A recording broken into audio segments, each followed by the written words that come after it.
Blender series එකේ මගේ lessons 2 එක අද අපි කතා කරන්න බලාපොරොත්තු වෙන්නේ අපි ඉස්සෙල්ලා explain කරපු නොඑක tools වර්ග කීපයක් තුන මේ හරියට tools ටික එතනින් අපි Windows නම් ඒ ටික අපි explain කළා. අපි දැන් මෙතෙන්දී කතා කරන්න බලාපොරොත්තු වෙන්නේ මේ tools භාවිත කරලා කොහොමද අපි objects වලට වෙනස්කම් කරන්නේ. ඒ කියන්නේ move කරන්නේ කොහොමද, rotate කරන්නේ, ඒ වගේ දේවල් කරන්නේ කොහොමද කියලා තමයි අපි කරන්න බලාපොරොත්තු වෙන්නේ. As usual ඔයගලන්ගේ මේ ස්ක්‍රීන් එකේ අපි ක්ලික් කරන්න ඕනේ general කියන එක. general එක හරහා තමයි අපි යන්නේ. මේක default object එකක් පේන්න තියෙනවා. මේක තමයි මේ cube එක තමයි default object එක හැටියට තියෙන්නේ. මේක දැනට අපි delete කරලා දාමු. මම ඔයගලන්ට පැහැදිලි කරන්න ලේසි වෙන්න screen locks ටික මම පෙන්නන්නම්. ඒ ටික මම enable කළා. ඔයගලන්ට බලන්න ලේසි මම මොන keys use කරන්න කියලා. දැන් ඊට පස්සේ මේ අපි මේ cube එක අපි delete කරලා දාමු.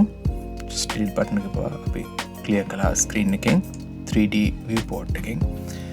දැන් අපිට පළවෙනි දේ තමයි කරන්න ඕනේ මොකක් හරි object එකක් මේකට add කරගන්න ඕනේ. object එක add කරන ක්‍රමය තමයි shift එකයි a එකයි එකට add කරන්නේ. shift a කියන්නේ a එකෙන් add කියන එක identify වෙන්නේ. shift එකයි a එකයි ඔබලා අපි mesh එකක් දාගන්න තමයි බලන්නේ. මේක අපි මුලින්ම කරන්න අපිට යම්කිසි අපේ 3D designs කරන්න යම්කිසි platform එකක් වගේ තියෙන්න ඕනේ. අත්‍යවශ්‍යම නෑ, නමුත් අපි design එකකට අපි කරන එක හොඳයි. ඒක නිසා අපි මුලින්ම plane එකක් අපි 3D mesh එකක් විදිහට ගන්නවා. double plane ඇති මේ platform එක වගේ නැත්නම් stage එක වගේ මේ plane එක අපිට භාවිත කරන්න පුළුවන්. දැන් මේ plane එක බැලුවල්මට පොඩි, ඒක නිසා අපිට ගොඩක් ඉඩ අවශ්‍ය කරනවා මේකේ අවශ්‍ය කරන අපේ objects ටික දාන්න. මුලින්ම අපි ඉගෙන ගමු. ඒක නිසා මේ plane එක කොහොමද අපිට අවශ්‍ය කරන පරිදි size එක වැඩි කරගන්න කියලා. එතකොට අපි plane එක මුලින්ම click කරන්න ඕනේ. මෙතන plane එක click කළා තියෙන ඔයගලන්ට පේනවා මේ yellow color board එකෙන් කියන්නේ එක click කළා select කළා තියෙන කියන එක. ඊට පස්සේ අපි size එක වැඩි කරන්න නිසා shortcut එක තමයි S. S ගොඩක් මම ඉස්සෙල්ලා කිව්වා shortcuts නම් මෙතන භාවිත කරන්න කියලා. ඒක නිසා S button එකේ බොහාම S key එක ඔය බොහාම ඔයගලන්ට පේනවා white color board එකක් ආවා. ඒ කියන්නේ white color board එක කියන්නේ S එක apply වෙලා තියෙන. අපිට පුළුවන් size එක අඩු වැඩි කරගන්න. ඕගොල්ලන්ගේ mouse එක එහා මෙහා කරලා අවශ්‍ය කරන පරිදි size එක අඩු වැඩි කරගන්න පුළුවන්. මම මේ වගේ size එකක් තියාගන්නවා. ඒකම නැති කියලා හිතන නිසා මේ ප්‍රමාණය අවශ්‍ය වුණොත් අපිට පස්සේ වෙනස් කරගන්න පුළුවන්. දැන් මෙතෙන්දී ඊට පස්සේ අපි ඊළඟට කරන්න ඕන දේ තමයි අපි මොකක් හරි object එකක් මේකට add කරගන්නවා. දැන් තව object එකක් මේක අපි සාමාන්‍ය platform එකකට තියාගන්න එක අපිට මේකට ඊළඟට පුළුවන් තව object එකක් add කරගන්න. ඉස්සෙල්ලා වගේම තමයි shortcut එක shift එකයි a එකයි එකට එපුවා mesh එකට ගියා. mesh එකෙන් අපි මේ පාර add කරගමු. මේ පාර අපිට පුළුවන් cylinder එකක් මෙතෙන් add කරගන්න පුළුවන්. මම cylinder එකක් add කරගත්තා. දැන් ඔයගොල්ලන්ට පේනවා ඇති මේ cylinder එක add කළාට cylinder එක ඇත්තටම කියනවා නම් අපේ platform එකේ පහළට ගිහිල්ලා තියෙන්නේ. ඒක නිසා අපි cylinder එක පොඩ්ඩක් adjust කරගන්න ඕනේ අපේ platform එක උඩ තියෙන වගේ මට පේන්නේ. අපි මේ කොහොමද කරන්නේ? එතකොට මේ move කරන tool එක තමයි අපි move කරලා නෙමෙයි කියලා කියන්නේ. මේකට සාමාන්‍යයෙන් කියන්නේ grab කරනවා කියලා අපේ blender එකේ. grab කිරීමෙන් තමයි අපිට පුළුවන් මේ object එක අවශ්‍ය කරන තැනට move කරගන්න. grab start කරන්න G අකුරෙන්. ඒක නිසා G අකුර තමයි අපි use කරන්නේ shortcut key එක හැටියට මේක move කරන්න. හරි. මෙතෙන්ද අපිට මේ shortcut key එක use කරලා දැන් අපි grab එකේ තියෙන්නේ. දැන් ඒක select කරලා තියෙන්නේ. අවශ්‍ය කරන පරිදි අපිට ඉස්සලා තියාගන්න පුළුවන්. ඔයගොල්ලෝ ඉස්සලා කිව්වා අපි කොහොමද front එක, side එක සහ top එක බලන්න කියලා. shortcut key එක තමයි front එක බලන්න number pad එකේ නැත්නම් number lock එකේ number 1 එක. number 1 එකෙන් බැලුවා මට පේනවා දැන් cylinder එක ඇත්තම කියනවනම් ආසන්න ලෙස ටච් කරලා තියෙනවා. අපේ platform එක අපි දාගත්ත mesh platform එක එතකොට තියෙනවා. ඒක නිසා ඒක හොඳයි, ගැටලුවක් නැහැ. අපිට side එකෙන් තෝරන්න බලන්න පුළුවන්. number 3 එක ඔබලා top එකෙන් බලන්න පුළුවන් මේ විදිහට number 7 එක ඔබලා. හොඳට මතක තියාගන්න shortcut keys අපි ගොඩක් use කරනවා. ඒක නිසා මේ number pads වල තියෙන numbers ටික මතක තියාගන්න අපි කොහොමද මේවා බලන්න යොදාගන්න කියලා. අපි ඊට පස්සේ අපි ගම්මු මේකට අපි add කරමු control shift එකයි ඒකයි ඔබලා ඉස්සර වගේම mesh එකට ගිහිල්ලා අපි මෙතෙන්ට add කරගමු UV sphere එකක් add කරගමු. දැන් අපි UV sphere එක add ලා තිනවා. ඔයගොල්ලන්ට හැම වෙලාවකම පේනවා අලුත් object එකක් අපේ 3D viewport එකට add කළාම ඒක හැම වෙලාවකම එකම තැනින් තමයි එන්නේ. ඔයගොල්ලන්ට පේනවා මේ ස්පියර් එක දැන් සිලෙක්ට් කරලා තියෙන්නේ අපේ සිලින්ඩර් එක ඇතුලේ තියෙන්නේ. ඒක සිලෙක්ට් කරලා තියෙනවා කියලා කොහොමද කියන්නේ? ඒක ඇත්තටම දැන් yellow color board එකකින් අපිට පේන්න තියෙනවා. අපි බලමු front view එක. ෆ්‍රන්ට් view එකෙන් පේනවා ඇත්තම කියනවා නම් මේක ඇතුළට ගිහිල්ලා තියෙන්නේ. අපිට පළවෙනි දේ තමයි කරන්න ඕනේ මේක අරන් grab කරලා අපේ platform එකෙන් තියන්න ඕනේ. grab කරන්න මොකද්ද? G key එක ගිහුවා. දැන් ඒක select කරන ඕගලන්ට පේනවා ඇති. අපිට ගෙනල්ලා මේ වගේ ආසන්න තැනකින් තියන්න පුළුවන්. ඊට පස්සේ අපි 3D viewport එකෙන් බලමු හරියට මේක තැනට ඇවිල්ලාද කියලා. ඔව් ඒක platform එක උඩ තියෙන වගේ තමයි පේන්නේ. අපි තව object එකක් add කරගමු. shift එකයි ඒකයි ලැබුවා. ඊළඟට අපි දාගන්න පුළුවන් cylinder එකක්. cylinder viewport add කළා අපි cone එකක් දාමු ඊළඟට. cone එකත් ඒ වගේම තමයි number 1 එකේ බුවා මට පේනවා ඒක ඇතුළට ගිලා බහලා තියෙන්නේ. අපිට අරගෙන මේකත් අපි දකුණු අත පැත්තෙන් තියමු sphere එකට පස්සේ. කොහොමද අපි move කරන්නේ? grab key එක ඉස්සලා ගියන් grab එකේ බුවා ගන්නට මේකට එහා පැත්තෙන් අපිට තියන්න පුළුවන් ආසන්න ලෙස මම මේක තියන්නම්.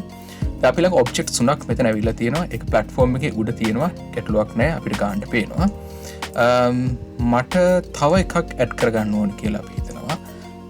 නමුත් තව එකක් මම right side එකට දාන්න මට ඉඩ මදි. ඒක නිසා මට පොඩ්ඩක් මේ items ටික පොඩ්ඩක් වම් අත පැත්තට move කරගත්තොත් හොඳයි කියලා හිතනවා. දැන් අපි කොහොමද මේ grab එක අරගෙන වම් අත පැත්තට විතරක් move කරන්නේ. ඔයගලන්ට මෙහෙම 3D view එක බැලුවාම වම් අත පැත්තට move කරන්න කියන්නේ කෙලින්ම මෙන්න මේ රතු පාට line එක දිගේ අපි ඉස්සරහට move කර ගන්න ඕන items ටික. හැබැයි වඩා හොඳයි මේ items ටික move කරන ගමන් එහා පැත්තට හෝ දකුණට හෝ වමට එහා පැත්තට යන්නේ නැතුව කෙලින් ඉස්සරහට move කර ගන්න පුළුවන් හොඳයි. මම ඔයගලන්ට ඉස්සර කිව්වා color codes වශයෙන් මේක කියනකොට රතු පාට තියෙන x axis එක කොළ පාට තියෙන y axis එක අපිට පේන්නේ තව axis එක මේ හරහා තියෙන උඩ පහළ එක z axis එක. මෙතෙන්ද අපිට move කරන්න ඕනේ x axis එක හරහා. අපි කොහොමද මේක lock කරගන්නේ? අපේ item එක move කරනකොට මේ x axis කරා. බොහොම ලේසි. එකම දේ තමයි කරන්න තියෙන්නේ. අපි select කරගත්ත අපිට move කරන item එක සුපුරුදු පරිදි G එක එපුවා. හැබැයි move කරන්න එපා මෙතෙන්දී. G එක ඔබලා මට දැන් lock කරගන්න ඕනේ x axis එක. ඔයාලට x එක lock කරගන්න ඕන නම් simply x කීයක ඔබන්න ඔයගලට පේනවාද x එකට lock වෙලා තියෙන්නේ. x එක lock වෙලා තියෙන පේන්නේ කොහොමද? ඔයගලට පේනවා ඇති x red line එකක් ඇවිල්ලා තියෙන screen එක හරහා ඔයාගේ object එක හරහා. ඒ කියන්නේ object එක move වෙන්න පුළුවන් x axis එක හරහා විතරයි. දැන් මේක කිසිම අනික් object එකක් හරහා අනික් axis එකක් හරහා මේක move වෙන්නේ නැහැ. අපිට මේක දැන් හිමින් අවශ්‍ය කරන බැරිද බයනතු අරගෙන කොනෙම්ම තියාගන්න පුළුවන්. ඒ දෙයම කරන්න පුළුවන් අපිට sphere එකකට කරන්න පුළුවන්. grab එක G එක එපුවා. ඊට පස්සේ අපි x axis එක ඔබුවා x key එක එපුවා. දැන් මේක හැමීට අපිට මේ පැත්තට ගන්න පුළුවන්. ඔයගොල්ලෝ වීඩියෝ එක මම පෝස්ට් කරන්නම්. ඔයගොල්ලෝ වීඩියෝ එක පෝස්ට් කළා ඔයගොල්ලෝ දැන් ඊළඟට තියෙන කෝන් එක ඒ වගේම grab කරලා x එක හරහා විතරක් move වෙන පරිදි මෙහා පැත්තට ගන්න. වීඩියෝ එක පෝස්ට් කරන්න ඔයගොල්ලෝ මේක කරන්න. හරි. එතෙන්ද කොහොමද කරන්නේ? ඉස්සෙල්ලා වගේම තමයි අපි කෝන් එක select කළා. G එක පුවා grab කරන්න. ඒකත් අපිට move කරන්න පුළුවන්. X එක click කළා. මේක අපිට පුළුවන් බෑ නැතුව මේක කිට්ටුවෙම තියාගන්න. දැන් මට පුළුවන් තවත් object එකක් මේ stage එකට ගේන්න. සුපුරුදු පරිදිම shortcut එක තමයි shift එකයි ඒකයි පුවා mesh එකට ගියා. ටිකක් හොඳ mesh එකක් තියෙනවා මේක අන්තිම එක මේ monkey face එක. ඒක ලස්සන monkey face එකක්. මේක අපිට පුළුවන් මෙතෙන්ට ගන්න. දැන් අපිට පුළුවන් ඉඩ තියෙන නිසා අපි next to the cone එකේ එහා පැත්තට අපි මේ monkey face එක තියමු. ඉස්සරහගෙන තමයි G එක එපුවා.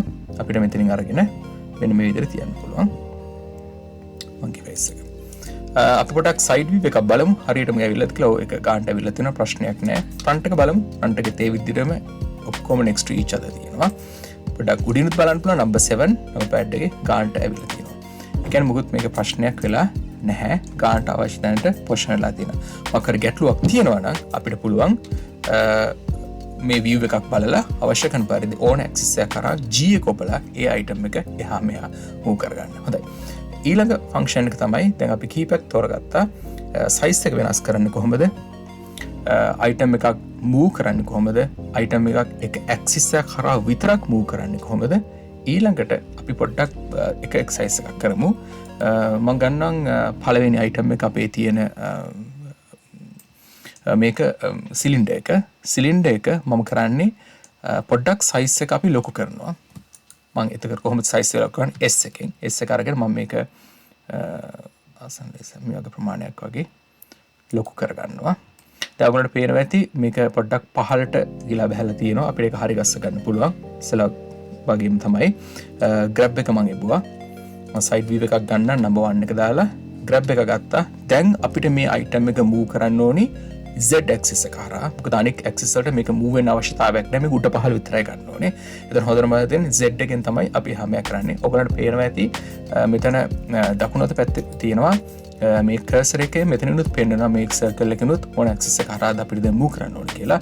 මම grab එක ඔබලා Z key එක ඔබලා මේක ගන්නට මේ red line එක උඩට අරන් එනවා. ඊට පස්සේ අපි බැලුවාම ස්පියර් එකයි කෝන් එකයි මේ මංකි ෆේස් එකයි පොඩ්ඩක් විතර අනිත් අපේ සිලින්ඩර් එකට සාපේක්ෂව පොඩි. කොහොමද අපි මේක මේ සයිස් වලට හදාගන්නේ? අපි කිව්වා මං S එක ඔබලා ඔයගලන්ට පුළුවන් ඒක සයිසස් ටික වෙනස් කරගන්න. වීඩියෝ එක පෝස්ට් කරලා මාත් එක්කම ඔයගොල්ලෝ මේවා සයිස් එක හරියට ආසන්න ලෙස මම හරියටම කියනවනේ මේ ආසන්න ලෙස සිලින්ඩර් එකේ සයිස් එකට ඔයගොල්ලෝ අරගන්න. වීඩියෝ එක පෝස්ට් කරන්න ඔයගොල්ලෝ කරන්න ටිකක් කියලා ගියා අපි ආපහු ඒක ටික කතා කරමු. හරි ඊළඟට තමයි අපිට කතා කරමු අපේ ස්පියර් එක මේ කොහමද මේ සයිස් එකට ආසන්න ලෙස ගන්න කියලා. ඉස්සෙල්ලා වගේම තමයි S එක ගිහුවා අපිට මේ වගේ ආසන්න ප්‍රමාණයකට ලොකු කරගන්න පුළුවන්. අපොඩක් ඉඩ ගම්මු. මොකද ඊට පොඩ්ඩක් මෙතන අමාරු නිසා අපිට මේක grab කරලා මේ ටික හඩ ගන්න තියෙන්නේ. G එක ගිහුවා මම මොකක් කරාද move කරන්නේ x axis එක කරා x එක ගිහුවා. ඒක කොහෙවත් යන්නේ නැහැ. මේ පැත්තට ගත්තා. අපිට කෝන් එකත් ඒ ආකාරයෙන්ම x axis හරහා මෙහාට ගම්මු. දැන් අපිට පුළුවන් මේ ස්පියර් එක ගන්නට පොසිෂන් කරගන්න අවශ්‍ය කරන පරිදි. දැන් මෙතන grab එක අරගෙන අපිට කරන්න තියෙන්නේ Z එක ගිහුවා අපිට මෙන්න මේ ගන්න කර උඩට තියා ගන්න පුළුවන්. ඔයාලට පේනවා චුට්ටක් මේක සිලින්ඩර් එකත් එක්ක පොඩ්ඩක් අලයින් වෙලා තියෙනවා. අපි ඒක පොඩ්ඩක් වෙනස් කරගමු x axis එක හරහා පොඩ්ඩක් මේ පැත්තට move කරලා. හරි. ඊට පස්සේ අපේ කෝන් එක අපිට size එක වැඩි කරගන්න ඕනේ. මොකද අපි use කරන key එක S key එක size එක වැඩි කරගන්න. මේවා ගන්නකට අපිට වැඩි කරගන්න පුළුවන්. ටිකක් වැඩිද මම චුට්ටක් අඩු කරගමු. මේවා ගන්නකට හරි. ඊට පස්සේ අපිට මොකද කරන්න තියෙන්නේ අපිට grab එක එබුවා මං Z axis එක හරහා නැවත red platform එක හරහා මෙතෙන්ට ගෙනාවා. ඒක නම් ගන්නට ලෑන්ලා තියෙනවා. monkey face එක අපිට ආයෙත් මේක ලොකු කරගම අවශ්‍ය කරන පරිදි ගොඩක් වැඩි මේවා ගන්නකට. හරි. ඊට පස්සේ අපිට පුළුවන් මේක grab එක හරහා Z එක එපුවා අපිට මේකේ red එක හරහා තියාගන්න පුළුවන්. දැන් අවශ්‍ය තැනට ඒක පොසිෂන් වෙලා තියෙනවා. හරි. ඔක්කොම ටික align වෙලා තියෙනවා ගන්නට අවශ්‍ය කරන size එකට. ගන්නට next to each other තියෙනවා මේ items හතර platform එකේ අස්සන්ට කිසිම කරදරයක් නැතුව තියෙනවා. ඔක්කොම align වෙලා තියෙනවා. දැන් මෙතෙන්දී අපි කාරණා දෙකක් කළා. එකක් size එක වෙනස් කරන එක. අනිත් එක තමයි grabbing tool එක. ඒ කියන්නේ item එක move කරන්න සහ grabbing එක අපි lock කරන්නේ කොහොමද? යම් කිසි axis එකකට කියන එක අපි අද ඉගෙන ගත්තා. දැන් ඊළඟට අපිට දෙයක් තියෙනවා මේක rotate කරන්න. කොහොමද යම් object එකක් rotate කරන්නේ? අපේ පළවෙනියටම ඉන්න එක තමයි cylinder එක. මම කරන්න පටන් ගන්න cylinder එකෙන් cylinder එක අපි බලමු face එක යරට තියන්නේ නැතුව අපි මේක පොඩ්ඩක් පෙරලමු අනිත් පැත්තට. මේ අපේ platform එකේ පෙරලා තියෙන ආකාරයට අපි කරන්නේ කොහොමද කියලා බලමු. මම මේක side view එකක් ගන්න ලීසි. මේ වගේ පැත්තකට side එකට අපි click කරන අපේ cylinder අපි කොහොමද rotate කරන්නේ? rotate කරන්න අපි පාවිච්චි කරන key එක තමයි R. rotate එක පටන් ගන්න R වලින් R වලින් තමයි අපි මේක rotate කරන්නේ. R එක ඔබන්න දැන් select කරලා තියෙන අපිට පුළුවන් මේ ආකාරයෙන් හරිම ලේසියෙන්ම මේ පැත්තට rotate කරලා තියාගන්න. අපි ඊට පස්සේ මේක පොඩ්ඩක් platform එක පහළට ගමු විදිහට. එතකොට පහළට ගන්න මොකද G එක එපුවා Z axis එක හරහා මේ විදිහට පහළට touch වෙන ආකාරයට තියාගන්න පුළුවන්. දැන් ඒක ගන්න rotate වෙලා අවශ්‍ය කරන තැනට position වෙලා තියෙනවා. හොඳයි. අපි අනිත් පැත්තෙනුත් බලමු පොඩ්ඩක්. ඔය පැත්තට touch වෙලා තියෙනවා ප්‍රශ්නයක් නැහැ. එතනත් හොඳයි. තව පොඩ්ඩක් මෙතන අපි align කරමු. G එක එපුවා Z එක කපලා යාන්තම් touch කරන විදිහට තියාගන්න පුළුවන්. දැන් ඒක align වෙලා තියෙනවා. හොඳයි. දැන් අපි ඉගෙන ගත්තා rotate එක use කරලා කොහොමද ඕන object එකක් අපිට අවශ්‍ය කරන පරිදි rotate කරගන්නේ ඒ object එක අවශ්‍ය කරන position එකට තියන්න කියලා. හරි. මෙතෙන්දී මම ඔයගලන්ට exercise එකක් කියන්නම් කරන්න. අපි මෙතන monkey face එක තියෙනවා. මේ monkey face එක අතගෙන cheek එකෙන් තමයි platform එකේ sit වෙලා වගේ පේන්න තියෙන්නේ. නමුත් ඒක නෙමෙයි මට කරන්න ඕන දේ. මට කරන්න ඕන දේ තමයි මේ head එක rotate කරලා මේ monkey face එකේ බිම touch වෙනවා වගේ හදාගන්න අවශ්‍යයි. මේ head එක මේ platform එකේ touch වෙනවා වගේ ආකාරයට තියාගන්න ඕනේ මේ monkey face එක. මම හිතන එක දැන් ගොඩක් realistic විදිහට මේක තියෙන්න පුළුවන් position එක කියලා මට හිතෙන්නේ. වීඩියෝක පෝස්ට් කරන්න ඔගොල්ලෝ කරලා තියන බලන්න මේ හෙඩ් එක මේ ප්ලැට්ෆෝම් එකේ ටච් වෙනවා වගේ මට හදලා දෙන්න. හරි. කොහොමද අපි මේ කරන්නේ? මේක අපිට රොටේට් කරගන්න ඕන. ඒක නිසා සුපිරිපරදී R key එක එපුවා. මම මේක රොටේට් කරගන්නවා මේ ගන්නට වගේ. ඊට පස්සේ අපිට මේක දැන් එයා එකේ තියෙනවා කියන අපිට පේන්නේ. නමුත් ඒක ටච් වෙනවා වගේ නෑ. ඒක නිසා අපිට මේක ටච් කරන්න ඕනේ. කොහොමද අපි කරන්නේ? මේ අයිටම් එක උඩින් ඉඳලා පහළට ඇදලා ගන්න ඕනේ. කියන්නේ grab tool එක පාවිච්චි කරන්නේ. ඒ කියන්නේ G එක. අපි G එක use කරලා Z එක මොකද Z axis එක අර උඩ පහළට අපිට ගෙනියන්න අවශ්‍ය කරන්නේ. එහා මෙහා යන්න අවශ්‍ය නැහැ. X හෝ Y වලට යන්න බෑ. ඒක නිසා අපි lock කරගන්නවා Z එක බලලා. ඊට පස්සේ අපිට බය නැතුව හිමීම මේ ටච් කරලා ගන්න පුළුවන්. ඔන්න side view එක බලන්න number 3 එක ගහලා පොඩක් විතර අපි පහළට ගිහලා වගේ පේන්නේ. ඒක නිසා අපි ආයෙත් grab එක අරගෙන Z එක ගහලා අපි මේක ලාවර ටච් කරනවා වගේ තියෙනවා. දැන් හරියට පොසිෂන් එක ඇවිල්ලා තියෙනවා. දැන් monkey face එක ඇත්තම කියනවා නම් ඒ පොසිෂන් එකේ තියෙනවා head එක platform එක ටච් කරන ගන්නට තියෙනවා. හොඳයි. මේ විදිහට අපිට පුළුවන් එක එක items move කරගන්න, size එක හදාගන්න. එහෙම නැත්නම් ඒ item එක rotate කරන්න. මේවා තමයි main 3 functions අපි tools පාවිච්චි කරන්නේ එක එක objects එහා මෙහා move කරද්දී. හරි. අපි ඊළඟට කතා කරමු අපි lessons 3 එකෙන් අපි කොහොමද මේ items වලට colors දීලා ඊට වඩා meaningful object එකක් බවට පත් කරගන්න කියලා. හම්බෙමු lesson 3 එකෙන්.